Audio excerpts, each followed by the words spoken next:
Well, we've seen Netflix's contributions to a lesser-known horror adaptation with their Nightmare on Fear Street. Here's a roll of the dice on the Resident Evil license. I'd say they've got stiff competition, but the only rigor mortis I've seen from the CGI films is in their creative direction. So, grab your Jill sandwiches, splice yourselves a glass of T-Virus, and brace for impact. This here's the awkwardly titled Resident Evil Infinite Darkness spoiler review.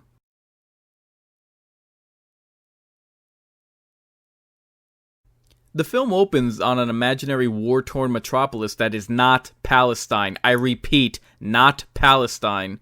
A helicopter crash lands in Panamstan? Really?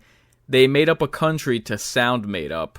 I've got 5 terrorists going southeast on Bakalakadaka Street! You can tell they're going the classic RE feel with this one since the first frame is going all Black Hawk Down with its survival horror.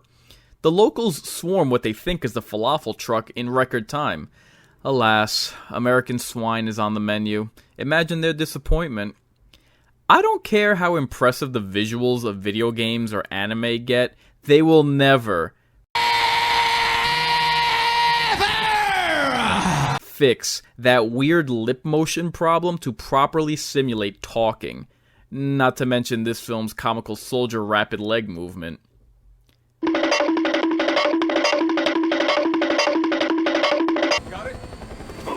Thanks, man. That was a tepidly unconvincing salute. The rescuing evac team take formation to salvage their comrades. Yeah, I'm sure 2 guys just rolled over a downed helicopter with veritable ease. I half expected them to pull out a torso.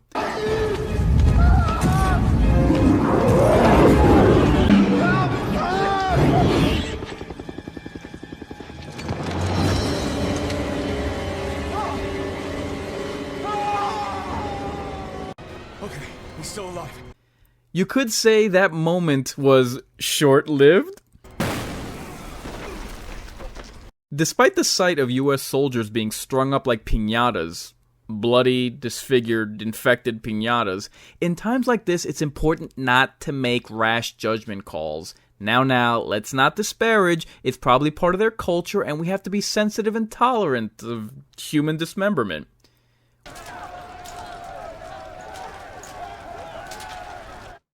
We get our opening titles and some generically heroic non-Resident Evil style music, so at least the tone is off to the right foot, right?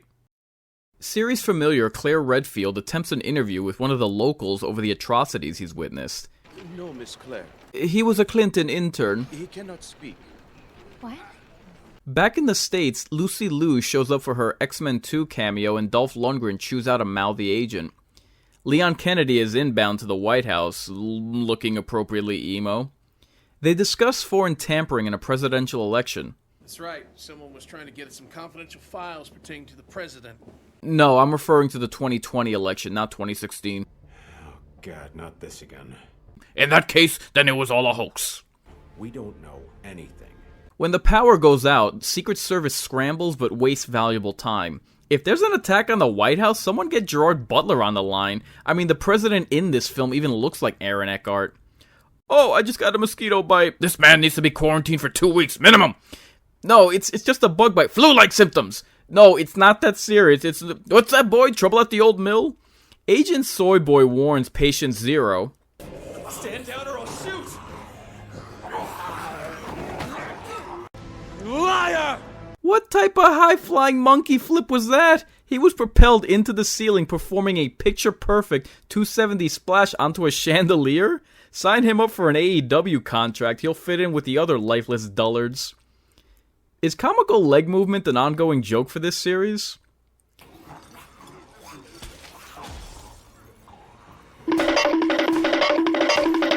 Real ready? Come on now, it doesn't count unless you predictably oorah! Now, one time from the diaphragm.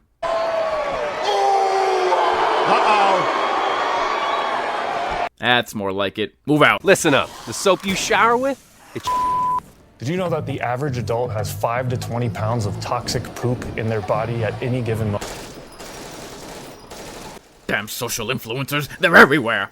As not Ada Wong takes point, she can't help but think that the Hall of Presidents could use some redecorating.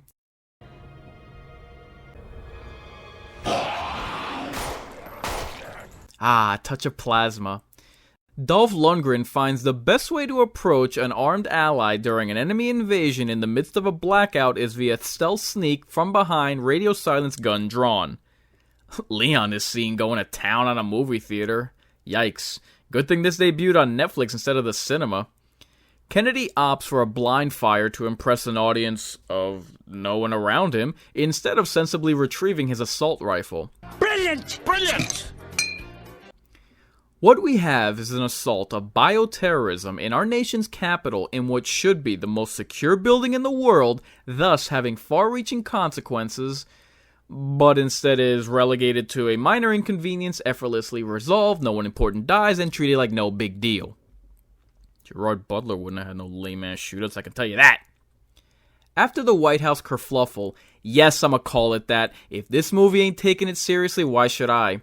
The movie's heroes reunite. Claire, what's it been, 2 years? Well, that's when the last remake came out. Well, the last good one anyway, lol. Just as quickly as they cross paths, they part company. So, you gonna go crack that case? Yeah, mostly in the background scenes to unsatisfying viewing and no payoff. Wanna come? No, I gotta go drive the plot of this action movie. Don't do anything stupid. Like show up as DLC character in that lame-ass RE Resistance game. The DIA finished their analysis of the hacking. The files accessed were classified documents regarding China. China? Yes, they contained intel on a bio-research facility in Shanghai we had flagged for surveillance. Bio-research facility? Bioweapons? In China? Preposterous. Who would believe that? We don't want to provoke the Chinese. Especially if they're holding evidence incriminating the son of a sitting president at a schoolyard. Some might say this movie is awfully meta and the zombies are the American people. Excuse me, I have to look presidential. Our mission is to infiltrate the bioresearch facility and seize any evidence pertaining to the hacking and the viral terrorist attack at the White House. What's the point of even going? Sorry, champ. That's classified for now. Details on the facility? For now, classified. Time limit? Classified. Right. On the subject, any plot holes will be marked as classified. Fantastic. You want to get dinner when this is all over? Can I help get some dick? Do you need some dick? Sure. But full disclosure, I have a young man waiting for me. Me too. Have you seen my haircut? Walking the halls, no doubt to relieve his blue balls, Leon notices his squad mates shooting up with syringes. Nothing out of the ordinary, especially in a franchise known for viral infections through surgical delivery systems that Leon himself has seen firsthand twice. Dolph Lundgren's gotta stay in shape, and that Wagyu beef ain't gonna get the job done. Back in Portland, cancel culture advocates are getting a taste of their own medicine as Slumdog Millionaire watches on. Hiya, Georgie. What a nice boat. Do you want it back?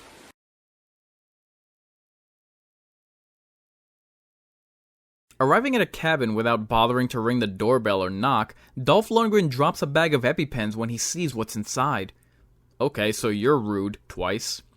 Leon wakes him from his dream, and the graphical detail and nonverbal storytelling really does need to be commended here, even if it seems like a fairly mundane beginning just to kickstart a pulse-pounding intro song. See the front desk for minibar key and dime bags. Careful, Redfield, if you dig too deep, you might find yourself suicided. Claire proceeds to piece together a mystery that the film itself will go on to unravel anyway. We return to our Call of Duty Slack Ops flashback repeat footage to pad out the runtime.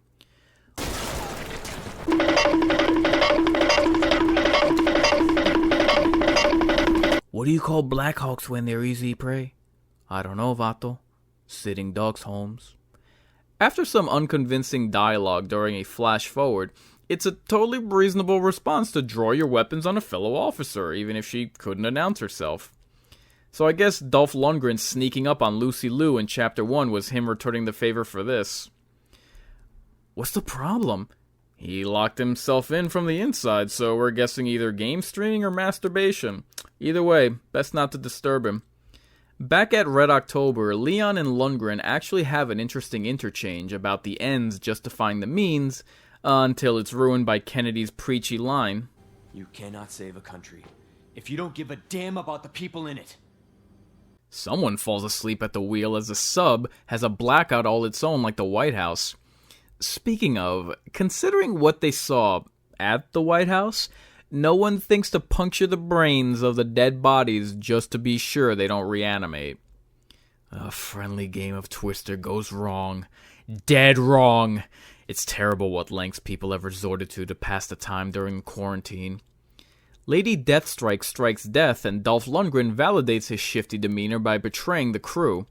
Mysterious deaths, electrical failure. This fits the profile of only one monster type. Killer clowns. Don't get too close, cameraman!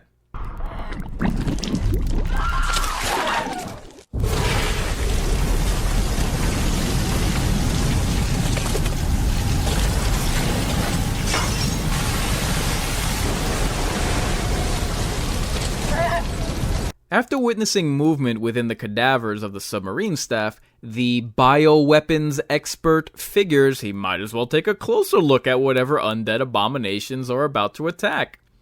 When the sirens blare and the code strawberry is sounded, a tidal wave of plague rats erupts into the corridor.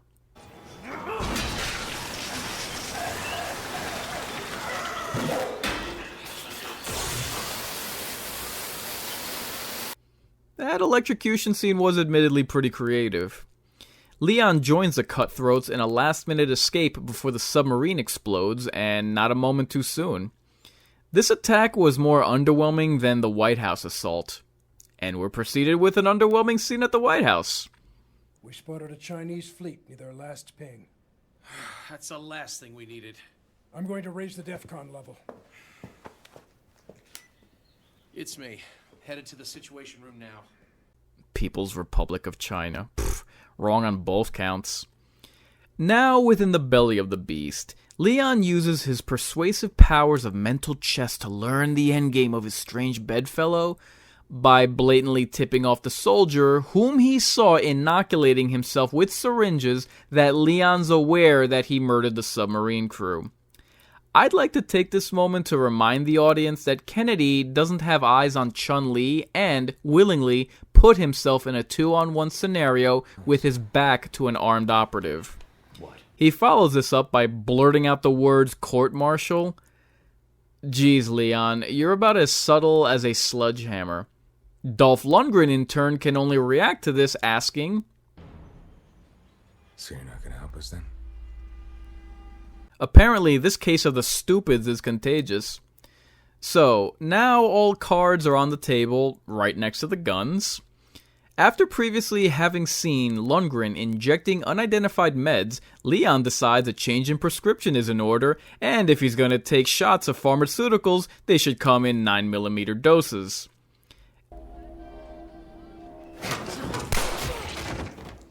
After this shoot-off, Lieutenant Sulu, within earshot, almost shot Leon's ear. Hello? Fortunately for Leon, she shoots as well as she drives.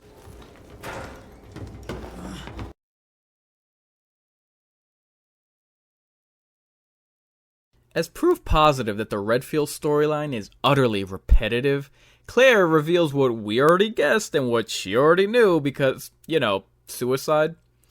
Chapter 3 not only opens on the same cabin as Chapter 2 when searched by the soldier that Leon's gun has already dishonorably discharged, but upholds that search-in-the-dark horror cliche. I half expected Claire to cross paths with those kids from the first Fear Street so they could rescue one another from their boring stories. So because one jump scare isn't enough, Claire steps on a vial that came from the bag that Dolph Lundgren dropped, and are you telling me that whatever viral agent he accidentally dropped, he just left lying around instead of recovering it? She finds the remains of a guy that bumped himself off with a shotgun facial. He just couldn't take it anymore. That Loki show's too much to handle. A man can only take so much trash. Our story shift gears right near Shanghai. Fu Manchu got the Mother Chu Fu out of Dodge but was unknowingly pursued by Leon. Just when Yoko Ono is about to approach her bedridden brother, Mr. Kennedy crashes the party. Kennedy! So, with some heavy exposition that really should have been handled by the Claire side of the story, it's revealed that the military were used as lab rats for bioweapons, making Panamstan the testing ground. Seems like a lot of cloak and dagger for a paint-by-numbers conspiracy. I've seen this series awkwardly stumble into one ill-fitting subgenre after another. Call of Duty Zombies, The Matrix, Equilibrium. Now, the Wheel of Misfortune has landed on Tom Clancy political thriller.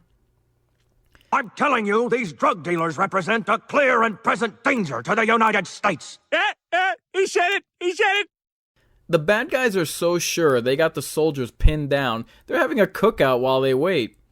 Happy 4th of July, Yankee infidels! I hope you like fireworks! Someone must have heard Dolph Lundgren tell the survivor, "Bish, you gon' die," because uninvited guests show up to ensure he has some company on his send-off to the afterlife. As implausible as wall-crawling zombies are, it's pretty far-fetched that slow-moving undead cannibals can get the drop on trained, heavily armed soldiers, let alone have them get bitten despite wearing body armor. The downed soldier they previously rescued from the helicopter tells them they better use those needles in his pocket or they'll turn just like the rest. Claire calls in the meat wagon to pick up the stiff in the cabin. With the infected soldiers, the general had war dogs that he could bring to heal, blackmailing them with a temporary cure to stave off going full undead. With the victories his troops gathered, he had the means to climb the political ladder all the way up to White House Defense Secretary. You know, you might want to treat that glaucoma. So with some MacGuffin microchip that can prove the conspiracy, the solution is literally in hand. The day is saved until a missile strike or something destroys the house and the characters we just met go up in smoke. Following the breadcrumbs of the plot, it was in fact not innocent communist China to blame, but after all, it was America all along.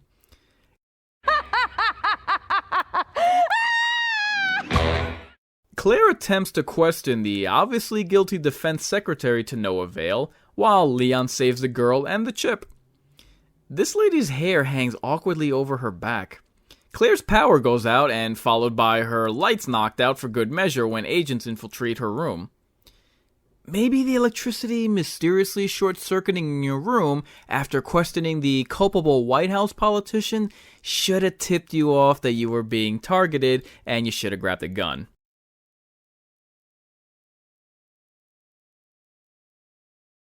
Our closing chapter opens on prep for a press conference, and if we're talking about viruses and vials, can someone warn the effeminate-looking agent against lethal quantities of soy he's ingesting? He's liable to fall prey to the low-T virus.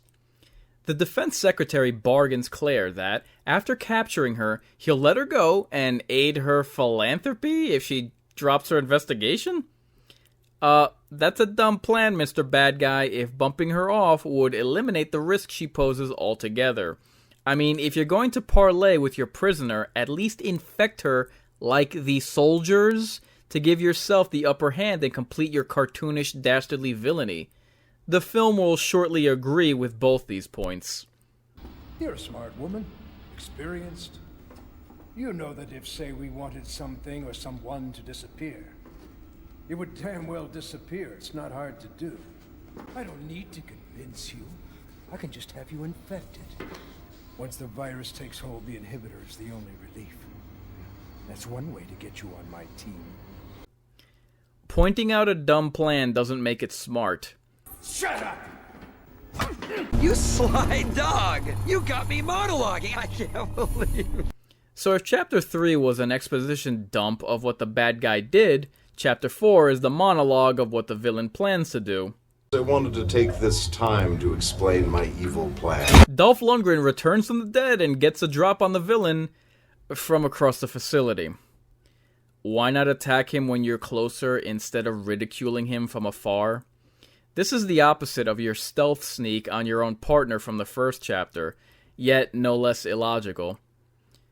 What convenient timing that Ivan Drago fully turns now. Now that Frankenstein meets his maker, he decides to return the favor. I must break you. Speaking of convenient, Leon and Mulan managed to traverse a mine shaft all the way from Shanghai to DC in record time. I love how the presence of one bioweapon jumpstarts the facility to jettison all test subjects via acid bath. So, this Lord of the Rings troll just lets his nemesis limp away with vials that can offset his infection without killing him. Take note of that. In typical spy fiction, the acid bath is slowly approaching 00 Redfield, who has precious seconds before the room's lasers activate. Ingenious, isn't it, Mr. Bunt? Sure, do you expect me to talk? I don't expect anything from you except to die and be a very cheap funeral. You're gonna die now. In an attempt to appeal to Swamp Thing's heart, Mr. Miyagi attempts to caress his exposed and undoubtedly contaminated cardio muscle. Wax on, wax off. And he breaks her arm for her trouble, followed by her neck. Reminds me of the bad guy from RoboCop 2.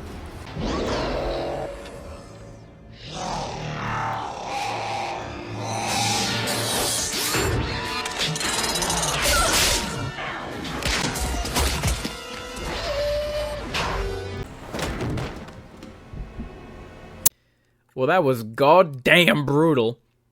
Leon runs all the way across a bridge for a second time, making me wonder, why couldn't Claire do the same to get herself to safety? This whole monster escapes building trope is really becoming repetitive within these CGI animated films. Leon loots the conveniently placed weapons locker and grabs a franchise standard issue rocket launcher, which makes a shotgun cocking sound for some reason. While Claire does her best puzzle-solving hack with a computer. You're telling me the monster that showed uncanny abilities to leapfrog to soaring heights is caught dumbfounded when the platform he's on begins lowering?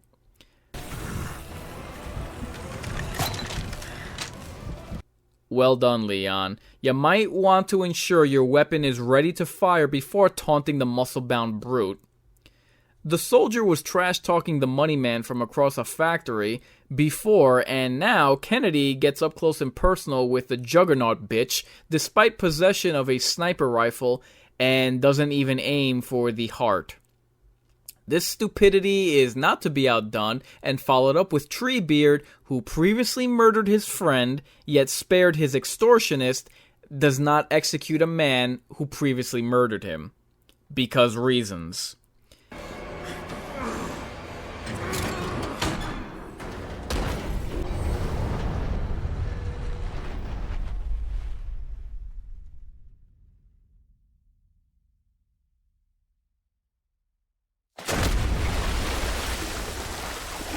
The same last-minute crane save for Leon that they used mere minutes before for the monster.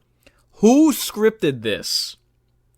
The movie itself is tired of monologues, so when Leon starts his soliloquy, the monster interrupts his jabbering. Hulk Smash's last words are too unimportant to even comment on, so he takes a plunge as the last chicken tender in the deep fryer.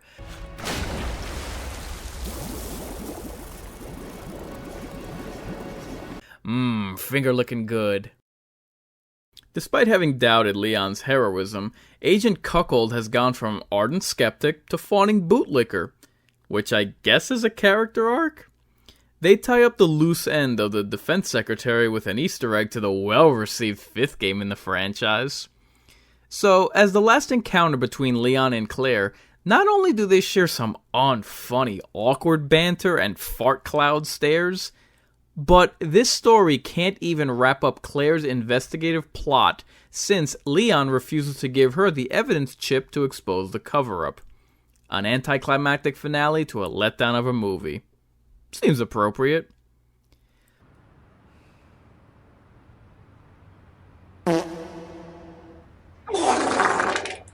Why did this story take place during some obscure time period 15 years ago? This plot doesn't serve as a prequel, sequel, or setup to anything going on with the franchise's current timeline. It's not a reboot like either of the projects on the horizon. If you're not going to start over or plow forward with your continuity, I don't understand why this movie, miniseries exists. Why they call it a miniseries when 4 chapters of 25-minute episodes clocks in at about a 2-hour movie. Why did they do Claire dirty like that, doing the gaming equivalent of fetch quests to no avail? So the games have too much going on, and the animated movies don't have enough. The interactive media sees overemphasis on action gameplay in terms of gunplay, and not enough action for films regarding plot progression. If they were going to do the divide and conquer with each protagonist tackling a different aspect of this threat, Claire's investigation needed more substance and impact. With the revelation of China's innocence in a conspiracy, the propaganda Kool-Aid is a bit too red for my taste.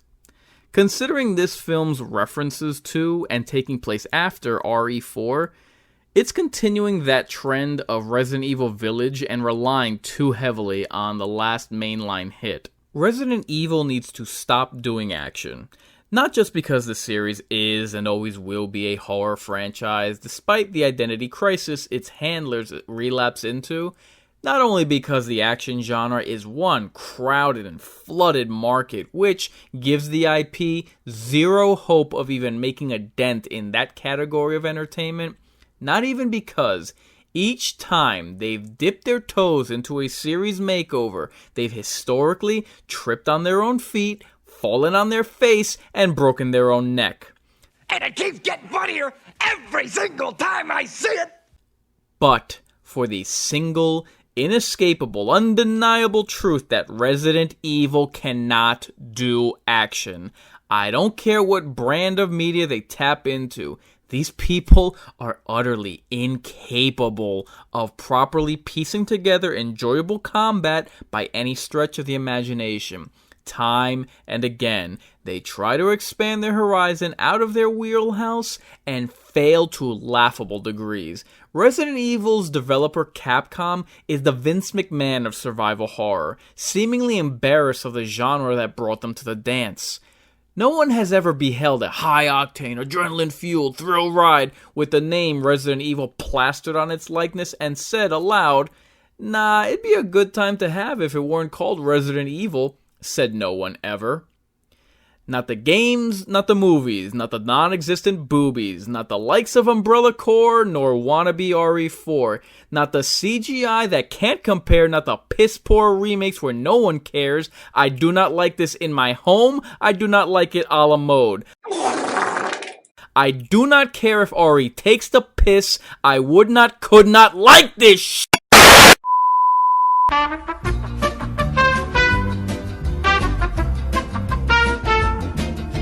For anyone wondering, RE4 was not the foundation, it was the fluke. The search continues for good Netflix horror and the wait lingers on. I've been Inkarnate and this has been The Mind's Eye, reminding you, I ain't a big deal, I'm just a real deal.